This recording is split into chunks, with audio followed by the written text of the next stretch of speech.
Hi everyone, Duncan Craig here, founder and chief exec of We Are Survivors.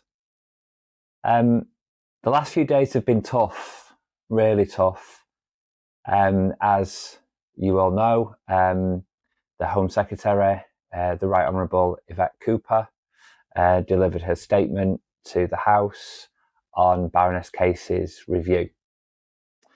There has been a lot of conversation about this, rightly so, and there have been some absent voices in this discussion. I'm talking about survivors. But before I talk about this, I'd just like to say a huge, huge thank you to two of my fellow survivors. First of all, watch this.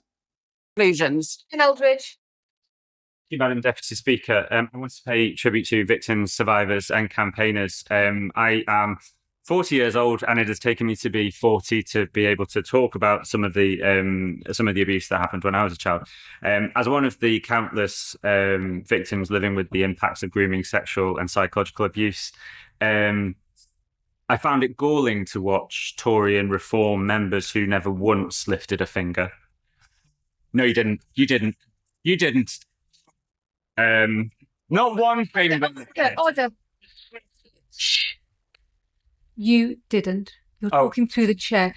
Quick question. There are many colleagues hoping to contribute. And appointing themselves as defenders of abused people for political gain. Does the Minister agree with me that neither history nor the British people will be kind to the sickening political opportunism we've seen from the parties opposite? Can I thank my honourable friend for speaking out about his experiences? Because to speak out as a victim of child abuse in this way is immensely difficult. And I think everyone should listen to what victims and survivors have to say. Can I thank him for speaking out? Because by doing so, he provides strength and inspiration for other victims and survivors across the country, and I pay tribute to him for doing so. He is right that this should be something that everyone can agree on, because it's about the protection of children, it's about the tackling of serious crime, and I would hope that is something that all of us can do with respect and together. That's Dan Aldridge MP, the Labour MP for Weston-super-Mare, and I think that you'll agree that looked really difficult for him. So I'd like to say to Dan, I stand in solidarity with you as a fellow survivor navigating our way through whatever this is. I'd also like you to just take a moment and just watch this. Sovereign. Mr. Speaker, as a survivor of child sexual abuse myself, I stand in solidarity with the many victims and survivors. The system has failed over many, many years. And I can say that the horror, the trauma, the guilt never leaves you. And I so hope that every survivor who is identified here receives the mental health support and otherwise that they deserve to help rebuild their lives. Survivors have witnessed very many promises, 20 recommendations, and the call of never again, time and again. What will the Home Secretary do, and how will she reassure them that this won't be another one of those examples? And can I just say, too, that I am really let down and disgusted that the Leader of the Opposition began her remarks with a party political assault on her opponents like this. Victims and survivors deserve more than a smug, I told you so diatribe. Victims and survivors deserve action. Can I thank the honourable member for speaking out about his experience, and I do not underestimate how brave and how difficult it can be to do that. And he will be just giving all kinds of support to other victims and survivors simply by the fact that he has done so. He is right to raise the challenge about how do we ensure that recommendations are actually implemented. You will know that on the issue about therapeutic support, we do want to extend therapeutic support to victims victims and survivors. But we will start, as the Health Secretary is setting out, we will start by providing additional support and training for those who provide mental health support in our schools. That's the Liberal Democrat lead on justice, Josh Babarind, who is the Liberal Democrat MP for Eastbourne. Again, standing up and speaking out. I want you to notice something, that the Home Secretary acknowledged those two men, those two male survivors. She acknowledged them and thanked them, and rightly so. But where are the other voices? The Home Secretary, rightly so, stated that by each of them standing up and saying their truth, it would literally help other survivors. So, where are we in the conversation? When I say we, I mean male survivors. Where are we? We are still classed as victims of violence against women and girls, and I'm never ever going to say that we shouldn't talk about violence against women and girls, and there shouldn't be, at least a majority of the time, we should be focused on tackling what is quite rightly so been described as a national emergency. No male survivor is ever going to want to take away focus on women and girls. But what male survivors consistently want, and rightly so, is that they want to be seen.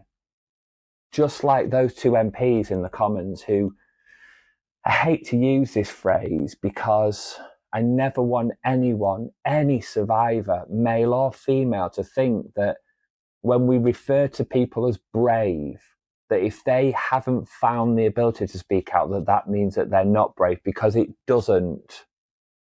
It just means it's just not your time yet.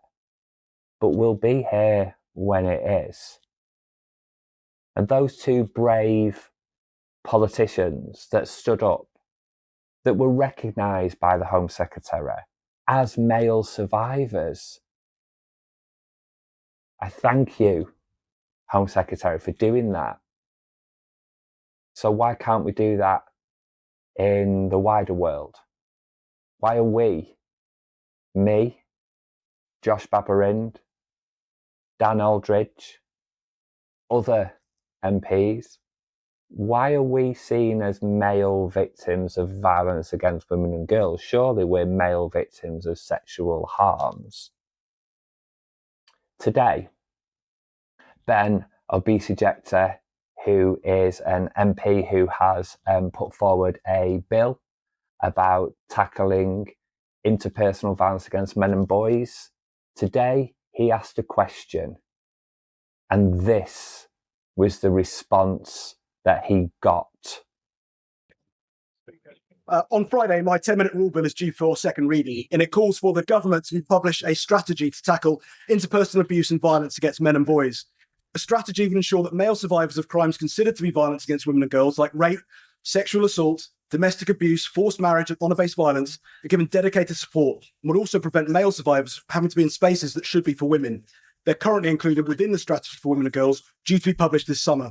So could the Minister reassure me and those male survivors who are in desperate need of support that the government will introduce a dedicated strategy for men and boys? And if not, why not? I thank the honourable gentleman for raising his question. This is an issue that does affect women more than women and girls more, but I take the points that he's raised, and it is important that all people get the support that they need, and I will look forward to looking at his private member's bill closely. Seema Malhotra, the Minister for Equalities, seemed to stumble over her words when she was trying to respond to Ben's question in the House about would if the bill goes through, would people be open to reading it and looking at accepting what it's asking, because what it's asking is for men and boys to stop being referred to as victims of violence against women and girls. what she seemed to want to say is, yes, but it happens to women and girls more. Every time a politician, a decision maker, says, yes, but, or we recognise men and boys, however's just a polite way of saying, yeah, but, because we have data that suggests it doesn't happen as much to men and boys, then what? Men and boys should keep quiet. Just over 16 years ago, I had an idea. I looked for help, and there was so little around for people like me, for male survivors. And so I had an idea to try and do something. I couldn't unsee what I'd seen. I couldn't unexperience what I'd experienced. And 16 years later, I'm now the proud chief executive of the largest male survivor organisation in the UK, supporting over 2,500 men face to face every single year. 16 years ago. I think about him, and I think about the fact that he didn't even know what was happening. I used to absolutely hate him, but not now. I love him now, because what he did in keeping quiet was he saved me. However, there was no space to speak then. There is now. But we have got to see male survivors. I, with the help of others, created this manifesto in which we ask for three things. The first thing that we ask for is simple.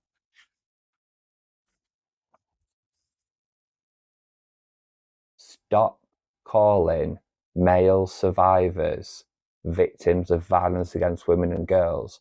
And if we are absolutely determined to crack this issue of the national emergency that we presented before us, of how many women experience violence against women and girls, then let's make the VOG strategy just for women and girls. It's not rocket science. Separate. Let's just look at what Ben's saying. Let's just develop something. We've done it here in Manchester. Why can't we do it anywhere else? The third ask is about the law. We want to look at a process that reviews sexual offences, that reviews the law of rape to include force to penetrate.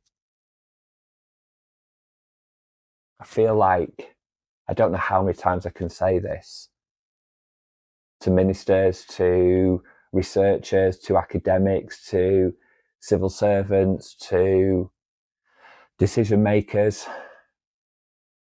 I don't know how many times I can say, I know the data shows us, and I accept that we have to focus on women and girls, but not at the expense of other survivors. Who is fighting to keep men and boys in the violence against women and girls strategy? I don't get it. Why would anybody want to dilute something so important? It makes no sense.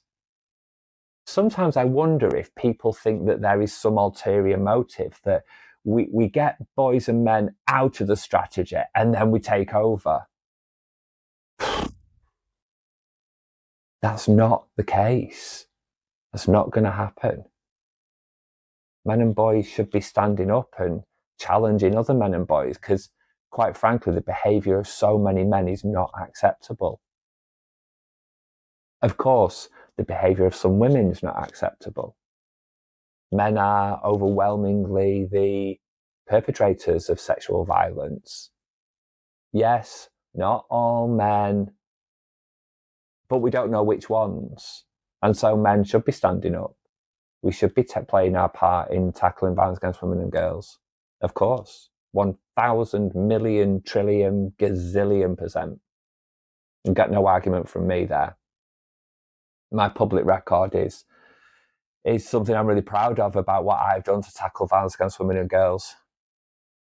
But as a male survivor, I'm just losing my patience now. When are we going to spend a little bit of time thinking about me and my fellow survivors, not instead of women and girls, but as well as women and girls? I just want to be seen. I just want politicians to think, you know what? You're right. You don't have to say I'm right. It doesn't make any sense whatsoever to have boys and men in a strategy that's so important about halving Vogue in a decade.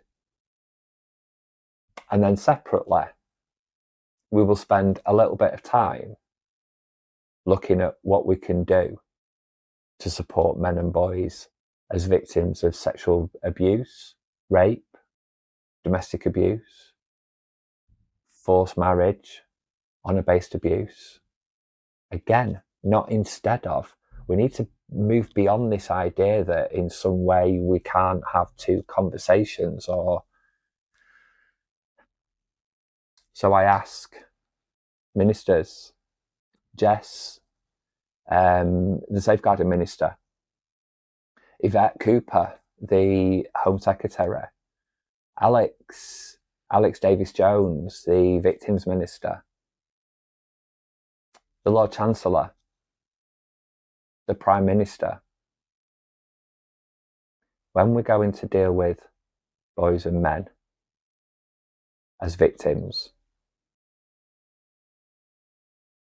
whatever happens to any boys and men out there, just want you to know something. Even if they don't see you, I do. You are seen. You are important. And if you need help, just reach out.